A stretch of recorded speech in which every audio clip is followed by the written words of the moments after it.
नमस्कार, सुप्रभात। राजस्थान में आपका स्वागत है। मैं हूं सुमित गुप्ता।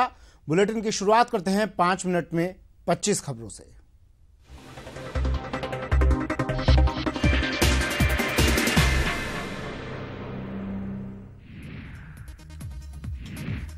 राजस्थान की सीएम वसुंधरा राजे आज ज्ञान संकल्प और मुख्यमंत्री विद्यादान कोष पोर्टल का उद्घाटन करेंगी। इन पोर्टल के जरिए सरकारी स्कूलों के विकास के लिए संस्थाओं और लोगों से सहयोग लिया जाएगा। जयपुर में शुक्रवार को पिनेकल इन्फोटेक सॉल्यूशंस के ग्लोबल आईटी डिलीवरी सेंटर का सीएम राजे ने उद्घाटन किया। उद्घाटन समारोह में उन्होंने कहा कि प्रक्रियाओं में आवश्यकताओं के अनुसार बदलाव का कार्य लगातार होता रहता है। चुनावी रणनीति को मजबूत बनाने के मकसद से बुलाई गई भाजपा की 2 दिन की बैठक शुक्रवार को संपन्न हो गई। मुख्यमंत्री वसुंधरा राजे ने शहरों में भाजपाई गढ़ को बरकरार रखने के लिए बीजेपी के नेताओं और कार्यकर्ताओं को खास नसीहतें दी। कांग्रेस के राष्ट्रीय उपाध्यक्ष राहुल गांधी शुक्रवार को हेलीकॉप्टर से जालोर के सांचौर कस्बे में पहुंचे, जहां उन्होंने बाढ़ग्रस्त सांचौर के डावल, मावली और काछेला सहित 5 गांवों का दौरा किया। इस दौरान कांग्रेस के तमाम पदाधिकारी मौजूद रहे। बीजेपी ने राहुल गांधी के दौरे को ड्रामा करार दिया। वहीं मंत्री गुलाब चंद कटारिया और श्रीचंद कृपलानी ने कहा कि बाढ़ राहत के मामले में राजस्थान सरकार ने ऐतिहासिक काम किया, जबकि कांग्रेस घड़ियाली आंसू बहाकर लोगों की हमदर्दी बटोरने की कोशिश कर रही है। आर्म्स एक्ट मामले में सलमान खान शुक्रवार को सीजेएम कोर्ट में पेश हुए। कोर्ट में सलमान ने 20,000 का जमानती मुचलका पेश किया। वहीं मामले की अगली सुनवाई आज होनी है। श्रीगंगानगर के पास साधुवाली सैनिक छावनी में एक एटीएम को विस्फोट से उड़ाने की घटना के बाद सेना और पुलिस के आला अधिकारियों के कान खड़े हो गए। पड़ताल तेज कर दी गई है और संदिग्ध की तलाश जारी है। खान घूसकांड मामले में 22.5 महीने से निलंबित चल रहे आईएएस अशोक सिंघवी को सरकार ने बहाल कर दिया है। बहाली का आदेश होते ही सिंघवी ने कार्मिक विभाग में ज्वाइनिंग दे दी है।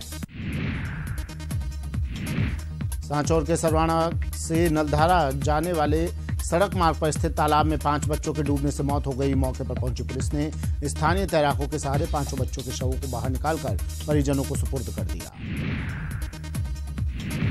भारत सरकार के आदेश के बाद राज्य के सभी पुलिस व्हीकल से नीली और लाल बत्ती हटा दी गई थी, लेकिन अब पुलिस मुख्यालय की ओर से चली कवायद के बाद दोबारा पुलिस गाड़ियों में बत्तियां लगाने के आदेश दे दिए हैं।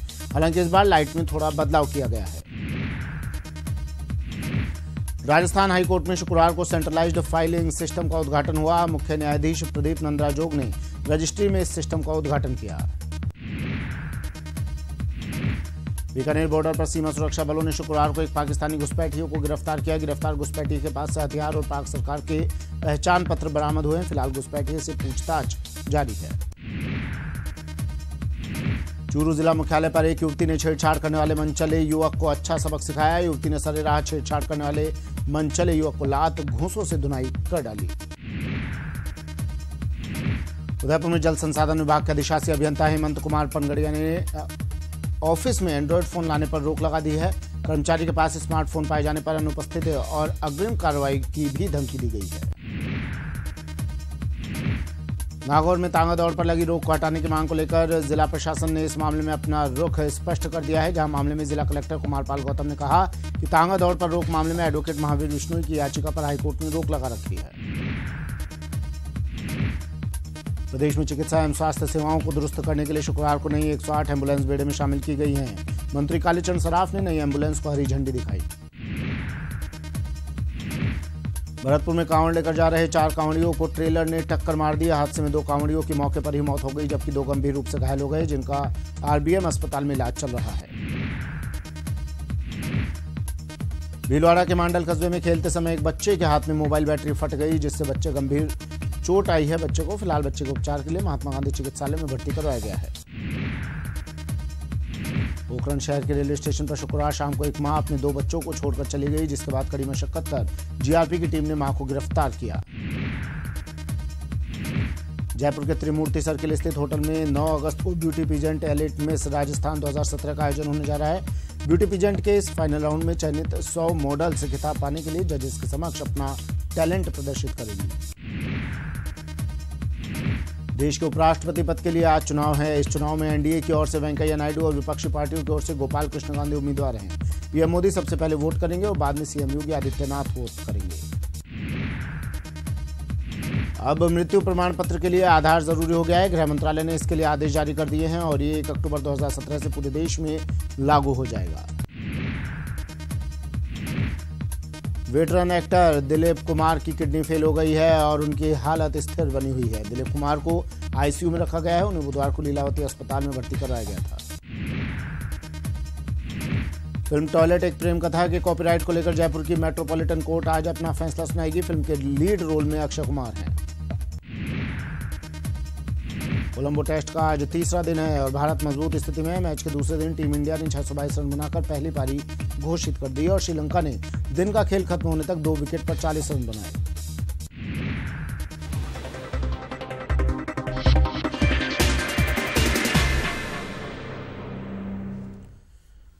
और अब खबरें विस्तार से। खबर कोटा से, जहां एसीबी ने कार्रवाई की है। परिवहन विभाग के वसूली खेल पर एसीबी का शिकंजा कसा है। 2 इंस्पेक्टर 3 दलालों को वसूली करते एसीबी ने पकड़ा है। हाईवे पर कई दिनों से ये वसूली का खेल चल रहा था। एडिशनल एसपी चंद्रशील ठाकुर के नेतृत्व में कार्रवाई की गई। बड़ी मात्रा में नकदी बरामद होने की भी उम्मीद बताई जा रही है। तो एसीबी की कार्रवाई, कोटा में बड़ी कार्रवाई। खबर इस वक्त की कोटा से, जहां एसीबी ने कार्रवाई की है। परिवहन विभाग के वसूली खेल पर एसीबी का शिकंजा। तस्वीरें सबसे पहले ईटीवी पर।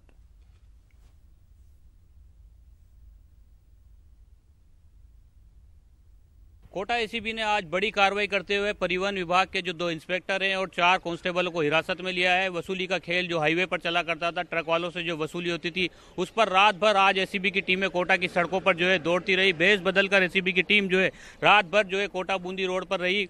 बूंदी की जो पुलिया है वहां पर इस तरह की जो वसूली का खेल है, इसकी शिकायतें कई दिनों से मिल रही थी और लगातार इस शिकायतों के बाद अब कार्रवाई की है। बड़ी मात्रा में जो है नकदी भी बरामद होने की संभावना है, जिस तरह की बात की जा रही थी। फिलहाल जो है एसीबी जो है कागजी कार्रवाई कर रही है। कितना पूरा पैसा है, कितने जो है आरोपी हैं, उन पर कार्रवाई की जाएगी। इस पर जो है पूरी साफ तौर पर अभी नहीं बताया गया है, लेकिन जो अधिकारी हैं एडिशनल एसपी चंद्रशील ठाकुर जो हैं, उनके नेतृत्व में कार्रवाई चल रही थी और पूरा का पूरा लवाजमा, पूरी की पूरी टीम जो है बताया जा रहा है भेष बदलकर पूरे हाईवे पर, कोटा बूंदी हाईवे पर जो है पूरी तरह से तैनात थी और जो वसूली का खेल चल रहा था उस पर पर्दाफाश किया है। बात करने की कोशिश करते हैं ठाकुर साहब से। जी सर, किस तरह की कार्रवाई थी?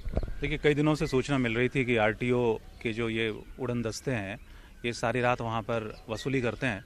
जो ओवरलोड इलीगली जो गाड़ियाँ चलती हैं उनको निकलवाते हैं और उनसे पैसे लेते हैं। तो इस तरह की शिकायतें प्राप्त होने पर हमने उसकी पुष्टि कराई थी, तस्दीक कराई, और जब वेरिफिकेशन हुआ कि हाँ ये चल रहा है, तो हमारी टीमों ने वहाँ पर घेराबंदी करके 2 सब इंस्पेक्टर्स हैं और उनके साथ 4 मुलाजमान हैं आरटीओ के। 2 गाड़ियाँ इनकी हैं, इनको वसूली करते हुए पकड़ा वहाँ पर। और एक प्राइवेट का दलाल भी पकड़ा गया है इनके साथ। एक आध दलाल वहाँ से भाग निकलने में सफल रहे। इनसे तकरीबन अभी हम पूरी जांच चल ही रही है और करीब 16,000 के करीब इनसे पैसे अनअकाउंटेड बरामद हुए हैं, जिनके बारे में ये कुछ बता नहीं पाए। जो इन्होंने रसीद काटे हैं उसके अलावा रात्रि में महज इन्होंने 1 रसीद काटा है और पूरी रात में, और एक ने सिर्फ 4 रसीद काटा है। और इन्होंने कई गाड़ियों से वसूली करते हुए हमने कई ट्रक वालों से भी बात की है। तो इस तरह हमने पूरी रात जो है इसमें लग के और अभी तड़के हमने ये कार्रवाई की है। तो ये वसूली का खेल जो है काफ़ी लंबे टाइम से चल रहा था कि कुछ लोगों ने भागने की भी कोशिश की इस दौरान जब एसीबी पहुंची? जी, डेफिनेटली भागने की कोशिश करते हैं, मगर हम पहले से सतर्क होकर घेराबंदी करके इनको पकड़ते हैं। और वसूली की शिकायतें हमें काफ़ी दिन से प्राप्त हो रही थी कि ये हाईवे पर, सारी हाईवेज़ पर ये लोग सारी रात ट्रकों को निकालते हैं और अवैध जो ओवरलोड व्हीकल्स चल रही हैं उनको निकालने का काम करते हैं। तो इस तरह की शिकायतों पर हमने कार्रवाई की। तो जिस तरह की शिकायतें मिल रही थी, लगातार शिकायतें मिल रही थी कि वसूली का खेल जो है वो जोरों पर चल रहा है। आज एसीबी ने शिकंजा कसा है और अब एसीबी इस पूरे मामले में पड़ताल कर रही है कौन कौन लोग इससे जुड़े हुए हैं। जो मौके पर जो लोग थे जो वसूली का खेल कर रहे थे, उनको एसीबी ने जो है फिलहाल हिरासत में ले लिया है। पूछताछ की जा रही है, नकदी बरामद की गई है। इसके अलावा जो रसीद बुक उनके पास होती है उसको बरामद कर लिया गया है। कैमरा पर्सन मुकेश शाकीवाल के साथ शाकिर अली, ईटीवी न्यूज़, कोटा। शाकिर मेरे सहयोगी फोनलाइन पर जुड़ गए हैं। शाकिर, वसूली का एक खेल और एसीबी ने बेहद ही चालाकी से इस खेल का पर्दाफाश किया, भेष बदल कर गई एसीबी के अधिकारी वहां पर, क्या कुछ किस तरह से इस कार्रवाई को अंजाम दिया? जी देखिए सुमित, ये जो खेल है ये काफी लंबे वक्त से चल रहा था। एसीबी को लगातार इसकी शिकायतें मिल रही थी, तो बीती रात यानी आज रात को जो है एसीबी की पूरी टीम जो है वो पूरा भेष बदल के वहां पर पहुंची। बाकायदा 2 जो एसीबी के ही कर्मचारी हैं उनको श्रद्धालु बनाया गया। बाबा रामदेवरा के जो यात्री इस समय निकल रहे हैं, गुजर रहे हैं प्रदेश से, उस तरह का उनका गेटअप तैयार किया गया और वहां पर रेकी के लिए उनको बैठाया गया। लगातार जो है ये शिकायतें मिल रही थी ओवरलोडिंग वाहनों से। जो है परिवहन विभाग के जो अधिकारी हैं, इंस्पेक्टर हैं, वो वसूली का खेल रहे थे, तो काफी घंटों तक इन पर वॉच किया गया। और जब उनको दबिश दी गई पूरी तरह से, जब कार्रवाई की गई, तो 1-2 लोगों ने भागने की भी कोशिश की, लेकिन पूरी तरह से एसीबी की टीम मुस्तैद थी।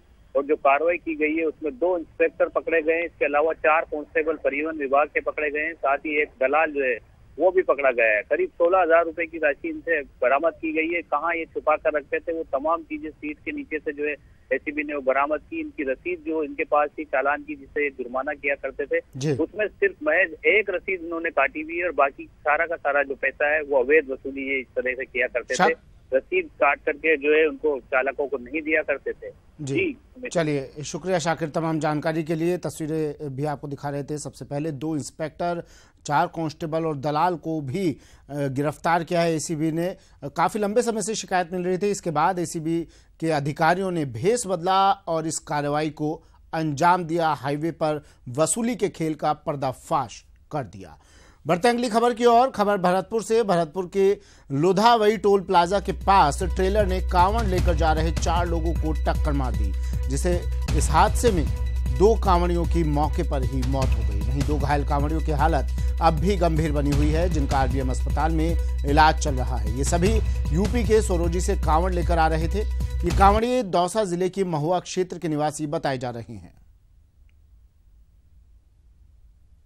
12 बजे कांवड़ वाले 4 व्यक्ति एक साथ थाना सेवा से पैदल आगे अपने घर के वहाँ जा रहे थे। सलेमपुर थाना क्षेत्र में गांव पड़ता है जलालपुर जाते, जिनमें ट्रक वाले पीछे जाके टक्कर मार दी। 4 एक साथ टक्कर लगी, गिर गए। इनके साथी थे 2 आगे निकल गए थे। इनमें से 2 वही मौके पे खत्म हो गए, 2 सीरियस थे, जिनको यहाँ आरबीएमएस में इलाज के लिए भर्ती करवाया, जो वार्ड नंबर 2 में इलाज चल रहा है उनका। और 2 जो खत्म हो गए उनको मौके से लाकर के मुर्दाघर में रखवाया गया। चुनावी रणनीति को मजबूत बनाने के मकसद से बुलाई गई भाजपा की 2 दिन की बैठक शुक्रवार को संपन्न हो गई। मुख्यमंत्री वसुंधरा राजे ने शहरों में भाजपाई गढ़ को बरकरार रखने के लिए बीजेपी के नेताओं और कार्यकर्ताओं को खास नसीहतें दी। पेश है ये रिपोर्ट।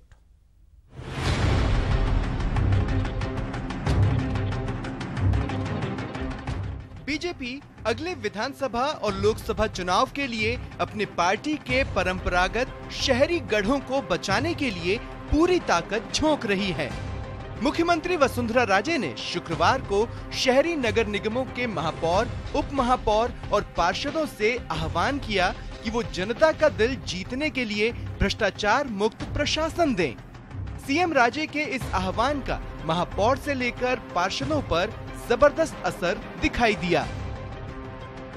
जीरो टॉलरेंस करप्शन पर आदरणीय मुख्यमंत्री जी का जो विजन है और आदरणीय प्रधानमंत्री का जो है भ्रष्टाचार मुक्त भारत, सारे राजस्थान के नगर निगम उन्हीं पर काम कर रहे हैं और आगे भी उन्हीं पर करेंगे।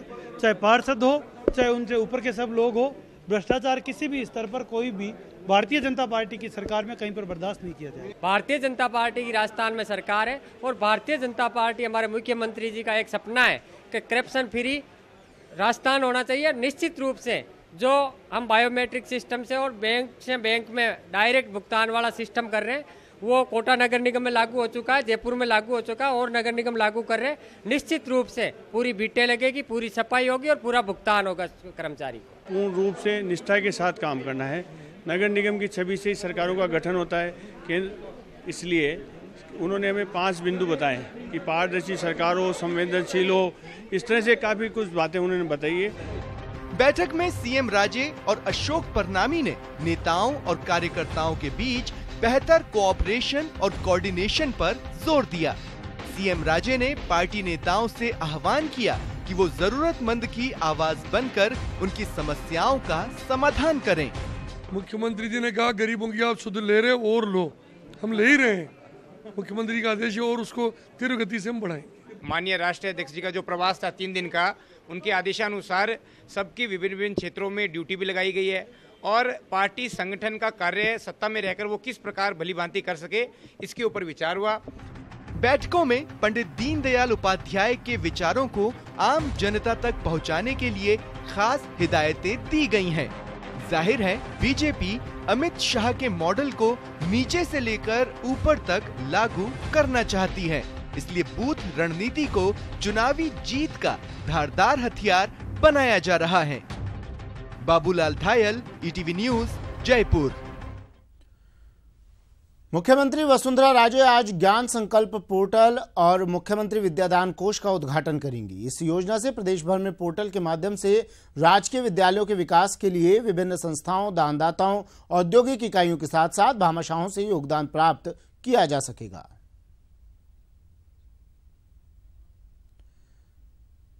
ईज ऑफ डूइंग बिजनेस प्रदेश में लगातार चलने वाली प्रक्रिया है। यह आवश्यक है कि सरकारी प्रक्रियाओं का निरंतर अध्ययन किया जाए और व्यापार जगत की आवश्यकताओं और बदलते परिदृश्य के अनुरूप इन प्रक्रियाओं में बदलाव किया जाए।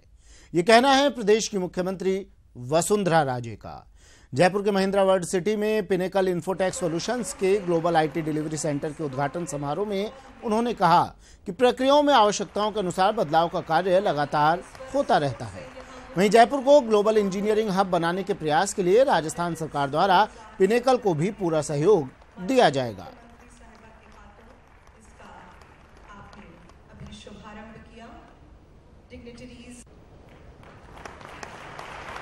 तालियों के स्वर जोर से यहाँ गूंज जाए।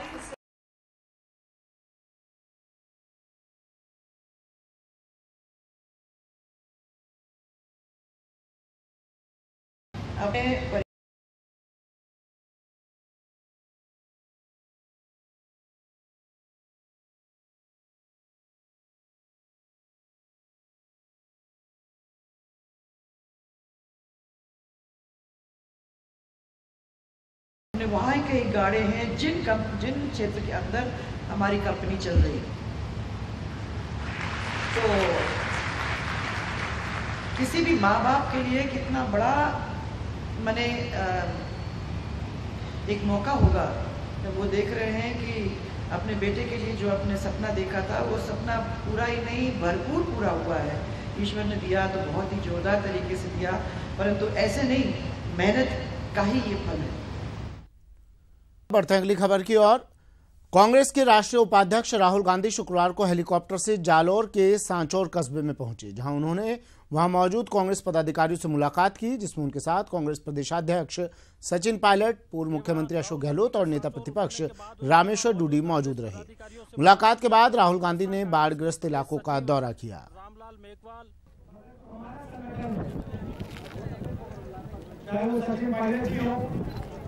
चाहे आपके एमएलए हो, चाहे गहलोत जी हो, अविनाश पांडे जी हो, मैं हूं, हम आपको यह आश्वासन देना चाहते हैं कि आपके दुख में हम आपके साथ खड़े रहेंगे और आपको दिखाई देंगे।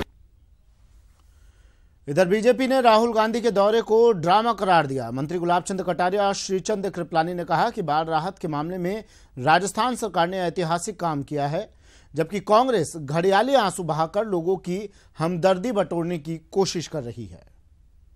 नाटक करके बता रहे हैं लोगों को मैं भी आया हूं, जबकि राजस्थान के मुख्यमंत्री जी ने जो काम किया है, राजस्थान सरकार की, हमारे मुख्यमंत्री जी, हमारे सारे मंत्री, सारा प्रशासन जो बाढ़ राहत जो पहुंचे ही और बाढ़ पीड़ित लोगों को जो राहत दी है, मैं समझता हूँ इसको लोग नहीं भूल सकते। और कांग्रेस पार्टी के राज में ही पहले बाढ़ आई, लेकिन मैंने कभी ऐसा काम आज तक नहीं देखा। और मैं समझता हूँ राहुल गांधी को इस तरह का नाटक करना शोभनीय नहीं है। वो राष्ट्रीय नेता है और कांग्रेस के लोग शो करके इससे कुछ प्राप्त नहीं कर पाए। मैं सोचता हूँ कमी खामी निकालना बहुत आसान है, लेकिन करके दिखाया हो 50 साल में तो एक आध नमूना गिना करके बताओ कि एयर लिफ्टिंग उन्होंने 50 साल तक राज किया, कभी एयर लिफ्टिंग। आज से जयपुर में होने वाले 2 दिवसीय एजुकेशन फेस्टिवल की तैयारियां पूरी कर ली गई हैं। जयपुर में होने वाले फेस्टिवल ऑफ एजुकेशन में प्रकाश जावड़ेकर मुख्य अतिथि होंगे। वहीं समारोह में यूएई के संस्कृति एवं ज्ञान विकास मंत्री शेख नहमन मुबारक अल भी विशेष अतिथि होंगे। शिक्षा राज्य मंत्री वासुदेव देवनानी ने शुक्रवार को समारोह स्थल पर तैयारियों का जायजा लिया। एजुकेशन फेस्टिवल जो राजस्थान सरकार मनाने जा रही है उसमें हमारी काफ़ी यूनिवर्सिटीज़ जो बाहर से आई हैं उन यूनिवर्सिटीज़ के साथ में हमारे राजस्थान की यूनिवर्सिटीज़ के MOU कुछ अपने विषयों के ऊपर होने हैं, जिसकी अभी हमारी मीटिंग चल रही है। कौन कौन से ऐसे क्षेत्र हो सकते हैं जिसके अंदर MOUs किए जा सकते हैं यूनिवर्सिटीज़ के साथ। इसके अलावा कुछ जो इनोवेटर्स हैं, कुछ अच्छे इन्वेंशन करने वाले जो हमारे साइंस के, टेक्निकल एजुकेशन के जो स्टूडेंट्स हैं। भारत के 15वें उपराष्ट्रपति के लिए आज मतदान होगा और आज ही परिणाम भी आ जाएगा। इस मुकाबले में एक और बीजेपी के मंझे हुए राजनेता वेंकैया नायडू हैं, तो दूसरी ओर महात्मा गांधी की विरासत से आने वाले गोपाल कृष्ण गांधी हैं। ऐसे में देखना यह होगा कि देश का अगला उपराष्ट्रपति कौन बनेगा।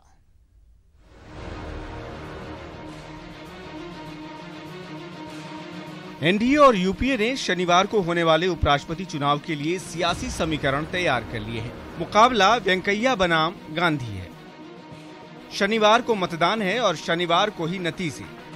राष्ट्रपति चुनाव की जंग एनडीए ने जीती, लेकिन उपराष्ट्रपति का मुकाबला बेहद दिलचस्प है। इस जंग में एनडीए की ओर से बीजेपी के कद्दावर नेता रहे वेंकैया नायडू हैं, तो उनके खिलाफ विपक्ष ने महात्मा गांधी के पोते गोपाल कृष्ण गांधी को मैदान में उतारा है। हालांकि चुनाव से पहले वेंकैया नायडू किस तरह से अपने विरोधी पर भारी पड़ रहे हैं, वो जानिए। उपराष्ट्रपति चुनाव में लोकसभा और राज्यसभा के सदस्य ही वोट करते हैं। इस लिहाज से मतदान करने वाले सदस्यों की कुल संख्या 790 है। इस जंग में एनडीए का पलड़ा भारी दिख रहा है। राज्यसभा में बीजेपी के पास 58 सांसद हैं। अगर सहयोगी दलों के सांसदों की संख्या को भी जोड़ दिया जाए तो ये आंकड़ा 85 पर पहुंच जाता है। लोकसभा में भी एनडीए सबसे आगे है, जहां उसके 340 सांसद हैं, यानी 790 में से कुल 425 वोट एनडीए के पास हैं। जबकि मुख्य विपक्षी पार्टी कांग्रेस के पास राज्यसभा में 57 सांसद हैं, जबकि लोकसभा में कांग्रेस के पास 44 सांसद। दूसरी पार्टियों ने अब तक अपने पत्ते नहीं खोले हैं।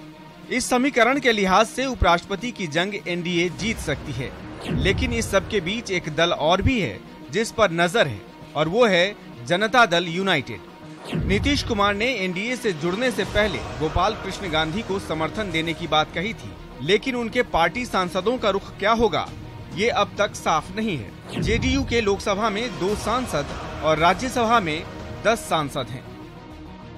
आइए वेंकैया नायडू और गोपाल कृष्ण गांधी के बारे में जान लीजिए। सबसे पहले बात वेंकैया नायडू की। वेंकैया का सियासी सफर बतौर विधायक 29 साल की उम्र में शुरू हुआ था। तब ये 1978 में उदयगिरी से विधायक बने थे। 1999 में वाजपेयी सरकार में ग्रामीण विकास मंत्री बने। 2002 में पहली बार बीजेपी के राष्ट्रीय अध्यक्ष चुने गए। 2014 के मई में मोदी सरकार में ग्रामीण विकास, सूचना एवं प्रसारण और संसदीय कार्य मंत्री बने। अब बात गोपाल कृष्ण गांधी की। गोपाल कृष्ण गांधी महात्मा गांधी के पोते और देवदास गांधी के बेटे हैं। 1968 से 1992 तक वो भारतीय प्रशासनिक सेवा में रह चुके हैं। गोपाल कृष्ण गांधी ब्रिटेन में भारतीय उच्चायोग में सांस्कृतिक मंत्री का कार्यभार संभाल चुके हैं। इसके अलावा वो श्रीलंका, नॉर्वे और आइसलैंड में भारतीय राजदूत के रूप में अपनी सेवा दे चुके हैं। 2004 से 2009 तक वो पश्चिम बंगाल के गवर्नर भी रह चुके हैं। सियासी गुणाभाग का फल वेंकैया नायडू के पक्ष में है। अगर क्रॉस वोटिंग और एनडीए सांसदों की नीयत नहीं बदली तो वेंकैया नायडू का उपराष्ट्रपति बनना तय दिख रहा है और विपक्ष राष्ट्रपति के बाद उपराष्ट्रपति चुनाव में हारता दिख रहा है। Bureau report, ETV news. चलिए, तो कौन होगा उपराष्ट्रपति ये देखना होगा और आज इसका फैसला भी हो जाएगा। बढ़ते हैं अगली खबर की ओर। जयपुर के त्रिमूर्ति सर्किल स्थित होटल में 9 अगस्त को beauty peasant elite miss Rajasthan 2017 का आयोजन होने जा रहा है। ब्यूटी पीजेंट के इस फाइनल राउंड में चयनित 100 मॉडल्स खिताब पाने के लिए जजेस के समक्ष अपना टैलेंट प्रदर्शन करेंगी। वहीं होटल ग्रैंड उनियारा में ब्यूटी पीजेंट में पार्टिसिपेट कर रहे फैशन डिजाइनर ने भी अपना फर्स्ट लुक लॉन्च किया।